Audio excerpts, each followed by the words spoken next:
Quais os desafios do próximo ano para a nossa cidade, para o Brasil e a classe política? Como vai reagir? A nossa convidada de hoje é a senadora por São Paulo, Marta Suplicy. Daqui a pouquinho, no Ponto de Equilíbrio.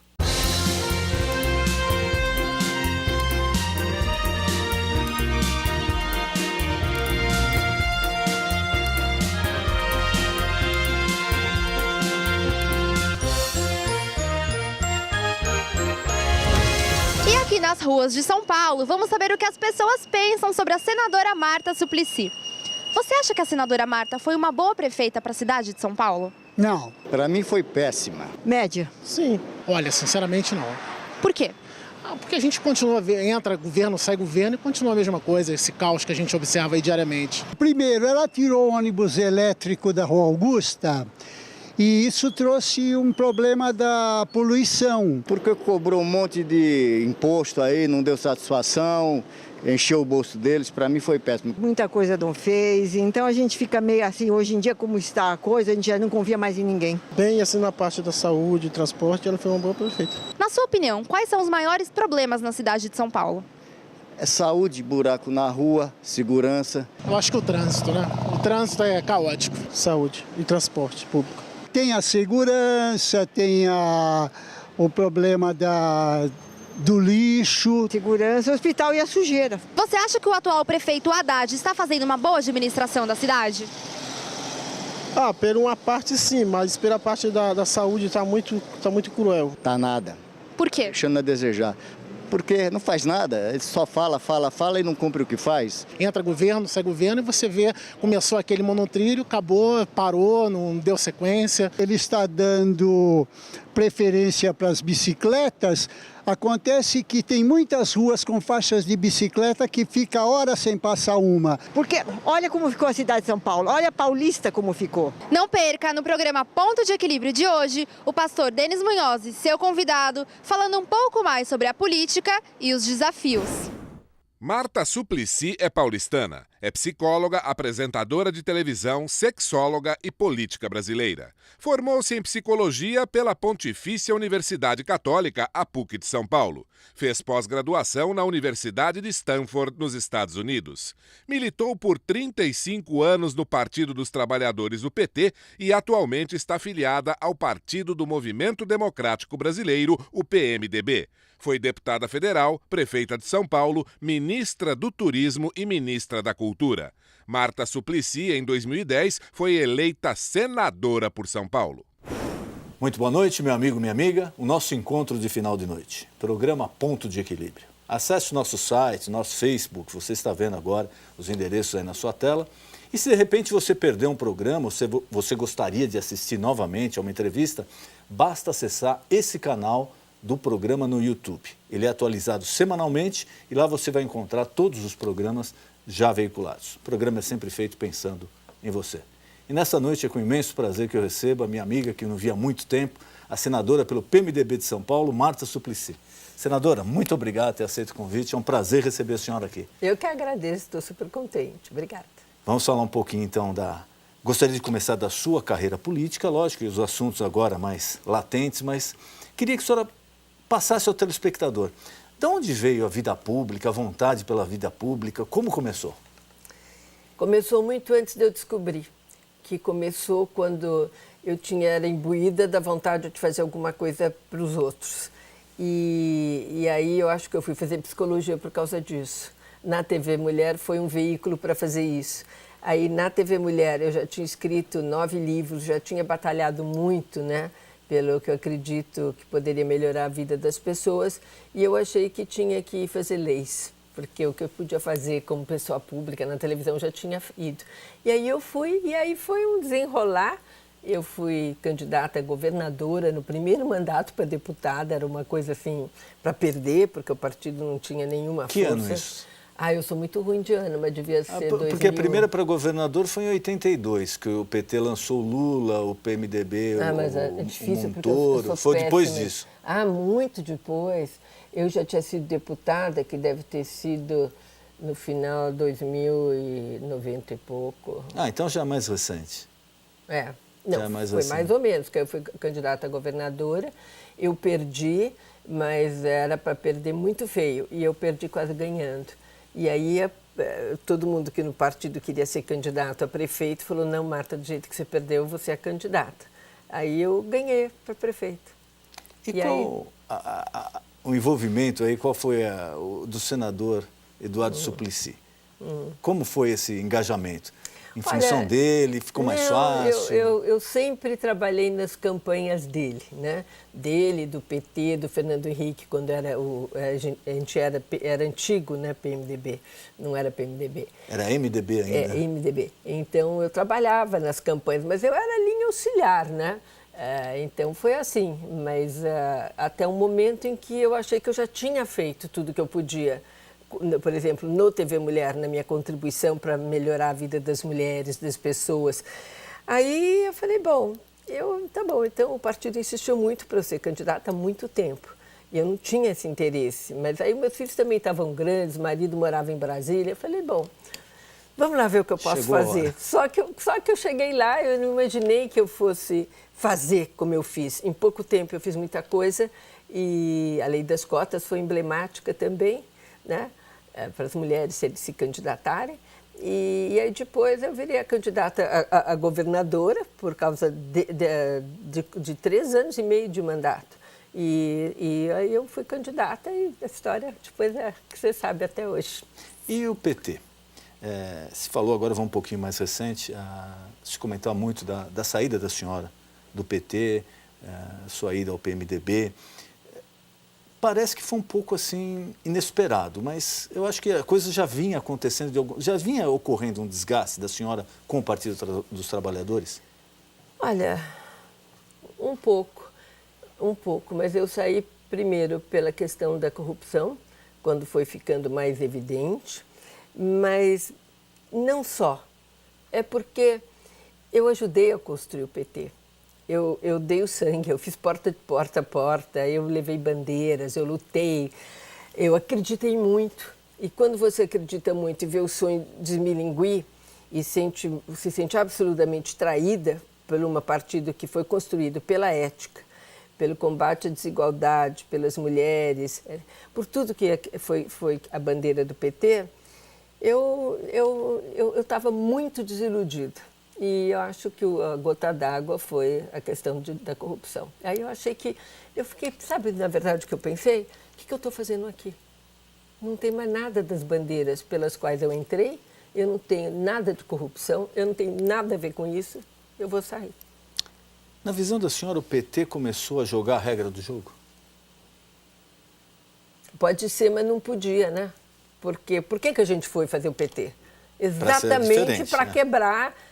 isso, lembra daquela campanha de Suplicy, diferente de tudo que está aí? É por isso, era uma coisa de ética. E o partido, para se manter no poder, porque foi isso, era dinheiro público na veia partidária. Era quase uma organização criminosa, né? Ali. Quando isso foi ficando... Eu acho que mesmo os petistas têm constrangimento disso, os que ficaram no partido, os que não saíram. Isso já vinha desde o tempo do Mensalão?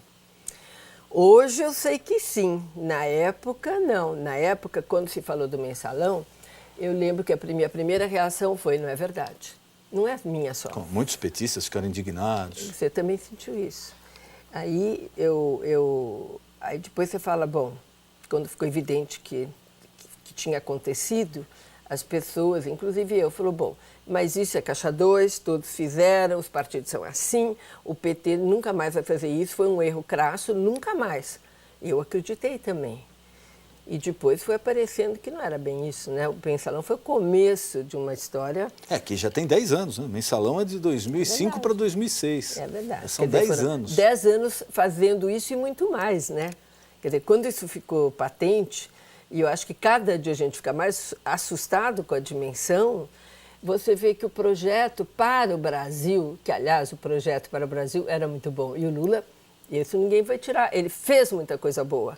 Agora, para manter no poder, foi tendo que tomar atitudes que realmente acabaram hoje indo contra as coisas boas, porque hoje, se você for ver o FIES, não dá quase para manter pela situação econômica que a herdeira que ele escolheu, a Dilma, deixou no país, né? Você vai ver o próprio Bolsa Família, agora o presidente interino aumentou o Bolsa Família, mas isso está também alimentando o rombo. Então, o Minha Casa Minha Vida parou praticamente, só o que estava pendente que foi feito. Eram promessas que eles não tinham nem mais como cumprir. O PAC não foi cumprido nem pela metade. Mais uma vez, as camadas mais prejudicadas são as mais baixas. Sempre acontece isso. Mas não precisava, né? Agora, foi muito dinheiro desviado para tentar manter isso, que no final não adiantou nada. Porque se você vai ver agora, esses projetos ficaram muito diminuídos, porque a situação de inflação, de desemprego, fruto dessa economia equivocada, e a culpa não é dos mais pobres que receberam esses benefícios de jeito nenhum. A culpa também foi pelo determinismo da presidente em intervir no preço da gasolina, na Petrobras, na energia elétrica, que quebrou todo o sistema de energia elétrica que nós tínhamos no país. Quer dizer, foi muita coisa errada, junto com a corrupção institucionalizada. Então, hoje eu vejo que o partido se perdeu, né? Se perdeu. E tinha bandeiras realmente fantásticas. E a opção pelo PMDB, que muita gente taxa o PMDB, rotula o PMDB como um partido oportunista, um partido que está do lado do governo enquanto ele tiver cargo, é um partido que nunca se lançou candidato porque ele prefere ficar exigindo favores em troca de votos. Não que eu concorde, isso daí é um rótulo que existe no partido. Estou apenas constatando. Por que a escolha da senhora pelo PMDB? Primeiro porque é um partido de centro, um partido do desenvolvimento, né? E é um partido onde você tem uma gama muito grande de pessoas, né? E eu sou uma pessoa que tem bandeiras e eu sinto que naquele partido eu posso ter a bandeira da ética, apesar de ter muitas pessoas investigadas no partido, mas eu posso ter a minha bandeira da ética, eu posso ter todas as bandeiras que eu sempre defendi. E eu sinto que fui bem acolhida e, principalmente, eu sou senadora pelo estado de São Paulo. São Paulo é o estado mais forte da nação. Eu não podia ir para um partido nanico, né? Porque senão você não consegue atuar na forma que o estado de São Paulo merece. Então eu fui para um partido que eu percebi que tinha uma estrutura boa e que eu teria respeito para ter os meus princípios e que eu levo junto comigo tudo que eu sempre acreditei. Agora vamos falar um pouquinho da nossa cidade aqui, de São Paulo. A senhora foi uma prefeita que teve a sua gestão aprovada pela população, quando prefeita de São Paulo. E é lógico que a senhora tem intenção de postular novamente a prefeitura de São Paulo. Mas, antes de entrar no debate político, como a senhora vê hoje a gestão da cidade, os problemas da cidade e quais seriam os primeiros problemas a serem atacados? A gestão é muito ruim, porque os problemas principais da cidade não foram atacados. O prefeito se deteve em coisas esporádicas, né, que deram bastante polêmica, mas você vai na periferia, e eu tenho ido muito, é abandono absoluto. Lugares que eram muito carentes quando eu era prefeita, eu voltei para ver o que tinha melhorado. Estão piores do que da época que eu era prefeita. E já faz alguns anos isso. Por isso, eu falava, mas não é possível, passaram 3 prefeitos, e o povo dizia, esse é o pior, porque esse prometeu e não cumpriu nada. O povo está muito, muito bravo com ele. E eu percebo que o povo está certo, tem razão, foi abandonado mesmo. Eu ouvi recentemente uma entrevista da senhora, me foge agora a emissora, e eu achei de uma honestidade muito grande da sua parte reconhecer seus erros na administração da cidade. Um dos seus erros foi a taxa do lixo, que a senhora mesmo confessou. O homem público, quando ele sente que ele errou? Olha, ninguém erra de propósito, lógico, né? Evidente. Então, eu acho, quando veio uma reação muito forte e que eu achava que a taxa de R$6, para o benefício que ia dar de pôr aqueles caminhões mais modernos, recolher lixo de favela, fazer coleta descartável, era muito pouco para o benefício que ia ter para a cidade. Eu não levei a sério. Eu acho que eu tive ali total falta de sensibilidade para o momento. que era um momento ainda de muita dificuldade econômica, exatamente, de dificuldade econômica, que aqueles R$6 para a população ia pesar. Então, ali eu errei. Também ali teve outra coisa. É que quando apareceu esse negócio da taxa do lixo, que poderíamos ter uns benefícios para a própria população com isso, era o final do ano e tinha que bater o orçamento para valer no ano seguinte. E eu queria saber, eu lembro muito claro isso, quanto é que para tal faixa de gente assalariada nessa faixa, quanto que isso implicaria em termos econômicos para o orçamento daquela família. E aquilo não me chegava, aquelas informações, mas não chegavam. E não chegava, e eu tinha que decidir. Isso eu aprendi. Correndo contra o relógio. Mas isso eu aprendi, pastor. Aprendi muito bem, sabe? Porque você não pode decidir uma coisa tão importante na pressão e na impulsividade. Eu devia ter dito, não estou contente, não estou com todas as informações, não decido. Mas isso foi para a vida, foi o maior aprendizado, foi esse. E a cidade de São Paulo hoje, com o orçamento que ela tem? Porque é muito fácil, às vezes o candidato senta aqui, ele fala, não, porque eu vou fazer tal coisa, eu vou mudar tal coisa, isso daqui não vai acontecer no meu governo. Só que ele esquece que ele tem um orçamento, ele tem uma limitação. Ele também não pode estourar o caixa. Ele tem que trabalhar com os problemas que ele tem e com o dinheiro, com os recursos que provavelmente ele vai ter, principalmente no primeiro ano, que a ingerência dele é pequena no caixa da cidade. Por onde a senhora começaria a atacar os problemas da cidade? Primeiro, eu vou dizer que essa desculpa de não ter dinheiro não é boa, não. Porque eu trabalhava com recursos que, se fosse feita a conversão hoje, com 30 bilhões. O atual prefeito trabalha com 50 bilhões. Quase o dobro. Quase o dobro, 80 bi a mais, gente. O que esse prefeito está deixando como legado? O que vai ficar dessa administração? Isso que nós ainda recebemos a cidade, depois do Maluf e Pita, você lembra? A cidade era um caos. Na saúde, era o PAS, que muita gente não lembra o que é o PAS. O PAS, no final, quando eu recebi, era acabado, não tinha mais médico, não tinha equipamento, não tinha remédio. Teve que fazer concurso público, o SUS não vinha para a cidade há 8 anos, não tinha recurso federal. Sabe o que é administrar a saúde da cidade sem recurso federal? E não veio assim. A gente teve todo um processo longo para voltar o recurso, começar a fazer concurso público. Então, olha, se com 30 bi eu conseguir deixar bilhete único, que foi um investimento brutal na cidade, né, de tempo, de coragem, de saúde, de negociação. Os céus, que foi um legado gigantesco, porque eu fiz todos que eu tinha que fazer e deixei todos os terrenos da cidade comprados para os céus. Não tem um céu nessa cidade que não foi feito sem a minha mão. Então, deixei licitados também. Então, isso tudo, fiz todas as licitações que usam até hoje, foram feitas na nossa gestão. A do lixo, a do transporte, a da iluminação. Não era governo com roda travada, né? Era um governo que a prefeita decidia e ia. Né? A gente decidia as coisas. Às vezes, eu diria, algumas apressadamente que deram certo, outras que, como a Elsa que você mencionou lá, não deu. Mas eu aprendi. Agora, você está lá, você tem que decidir. E isso... O pior erro é não decidir, né?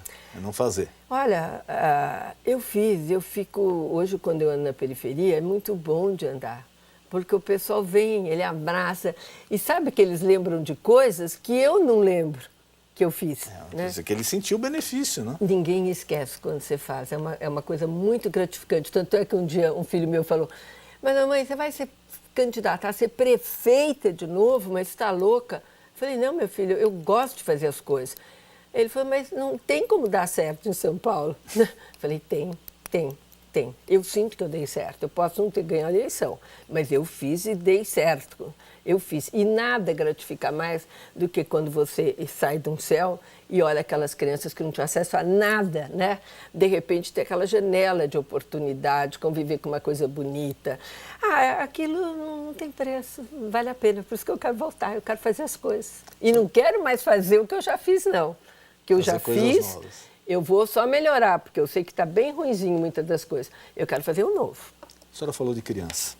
E apesar da segurança pública ser um problema estadual, nível estadual, aqui em São Paulo nós temos a Guarda Civil Metropolitana, que infelizmente esteve envolvida aí recentemente com a morte de crianças.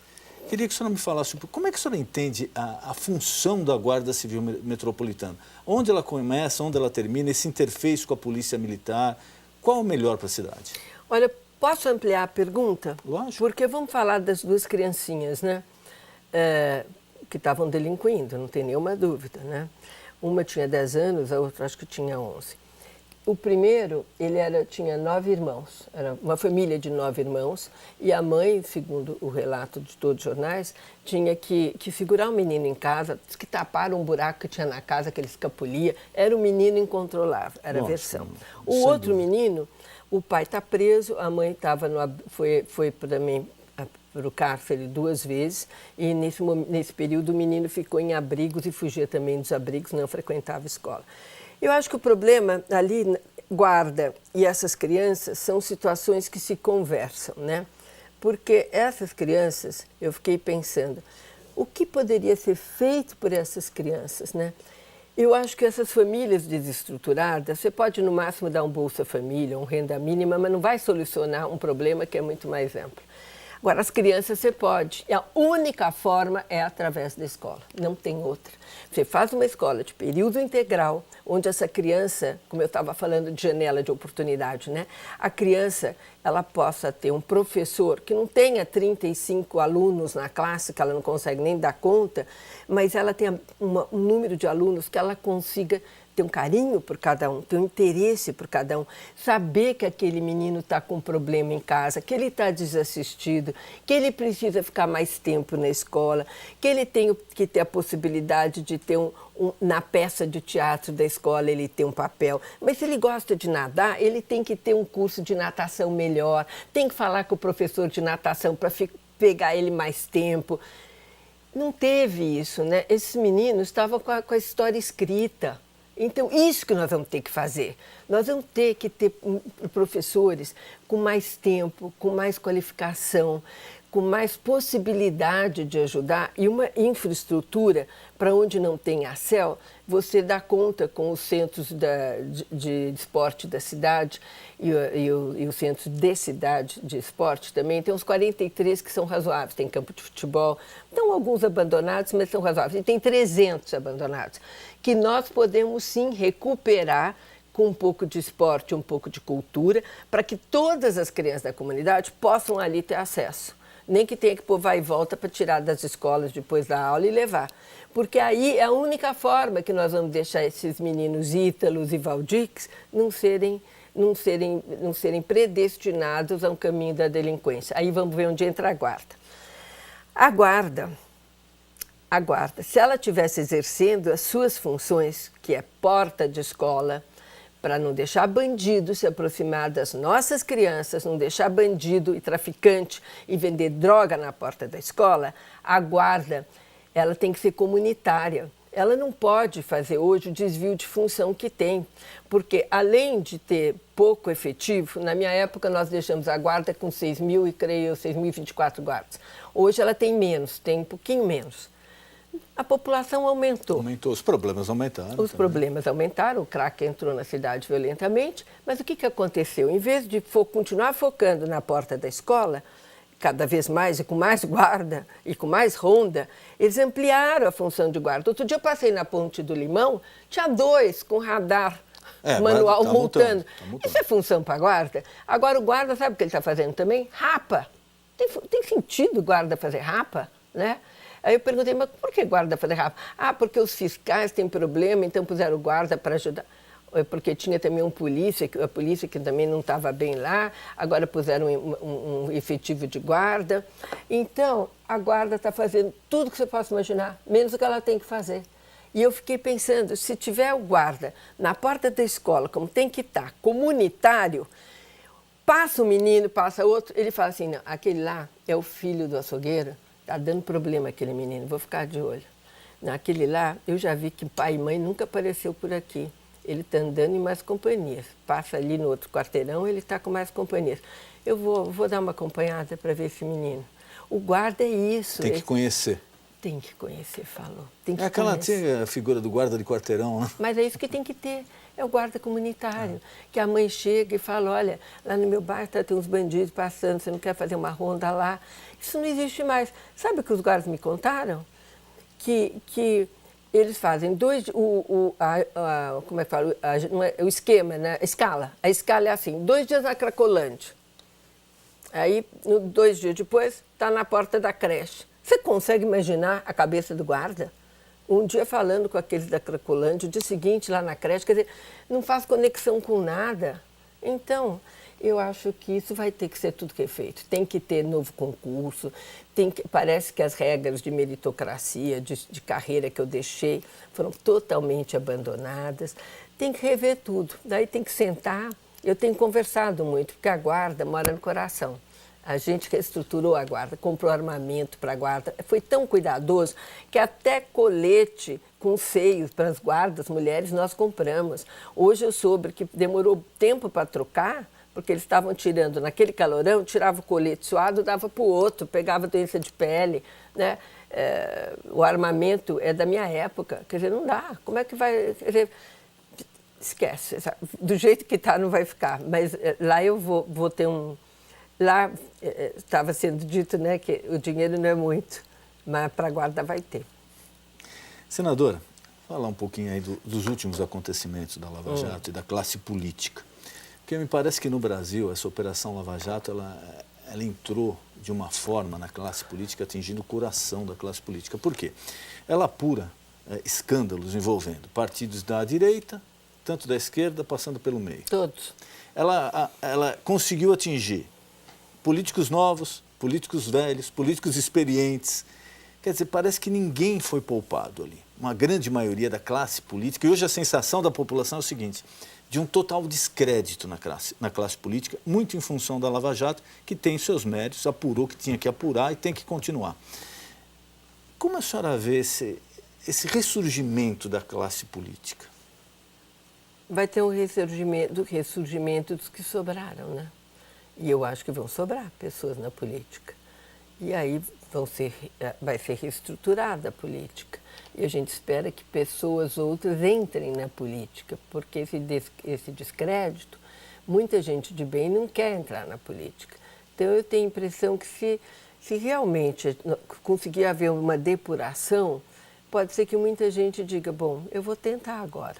Né? Porque eu acho que realmente a situação, como o senhor disse, todos os grandes partidos têm gente investigada. No PT, de outro jeito, é manutenção no poder. No PMDB, PSDB, PSB, nos outros, PP, todos são pessoas, né? Pessoas. Não é uma coisa organizada, é diferente, mas todos com comprometimento. Então, acho que realmente o Lava Jato, eu acho bom, veio para ficar. E vai dar uma depuração. E as pessoas estão dizendo, olha, rico também vai para a cadeia. Esse é um bom... Eu acho que esse é o aspecto positivo, porque eu escutava outro dia um analista falar que o brasileiro mudou. E o exemplo que ele dava é o seguinte, hoje nenhum brasileiro conhece os 11 jogadores da seleção, mas ele conhece os 11 ministros do STF. Bem falado. Eu acho que isso daí é uma pedra de toque mesmo, porque... A coisa mudou. Parece que o brasileiro está mais interessado. Mas sabe que eu acho que mudou também? Que as pessoas passaram a falar de política. Errado ou certo. Com muita informação ou pouca, ou viesada, as pessoas hoje estão interessadas. E quanto mais a pessoa se interessa por política, menos possibilidade de erro, né? Porque ela começa a ouvir. Porque se você... Eu não lembro, mas foi falada uma frase que a forma pior de você fazer política, você não se interessar em política, porque você vota sempre errado. Exato. Ou com aquela ideia, né? Não adianta eu votar que eu não vou resolver nada. Também. Aí você não participa terrível, né? E elege alguém que você não votou. Ou se você vota em qualquer um também. A senhora acredita que nesse sistema que nós temos partidário, sem a reforma política para valer, realmente vai ter oportunidade de se mudar? Não. Tem que ter reforma. Tanto é que eu soube que já tem um entendimento com o STF, se eles podiam rever a cláusula de barreira. Que a cláusula de barreira era uma coisa muito difícil de passar no Congresso, porque é proibir os partidos que não têm uma certa representação nos estados, eles não terem possibilidade de virarem partido. Conseguiu passar isso no Congresso.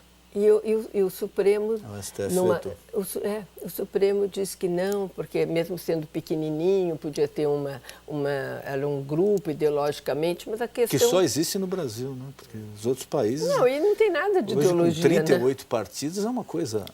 Então isso dá que ninguém consegue governar o país, porque se você tem 4, 5 partidos, você conversa com os partidos, você faz acordos com os partidos, e a política é essa arte de negociar, né?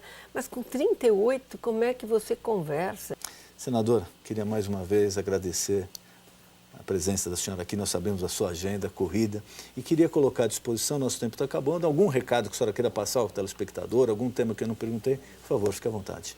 Não, primeiro eu quero agradecer, que o senhor é um entrevistador que deixa a gente falar. Eu gostei muito, obrigada. Depois é você que está nos escutando, que também nos deu a alegria de poder estar compartilhando aqui as ideias. Muito obrigada pela oportunidade. Senadora, mais uma vez, muito obrigado. Foi um prazer receber a senhora aqui. Eu que gostei. O nosso encontro de final de noite, programa Ponto de Equilíbrio. Boa noite.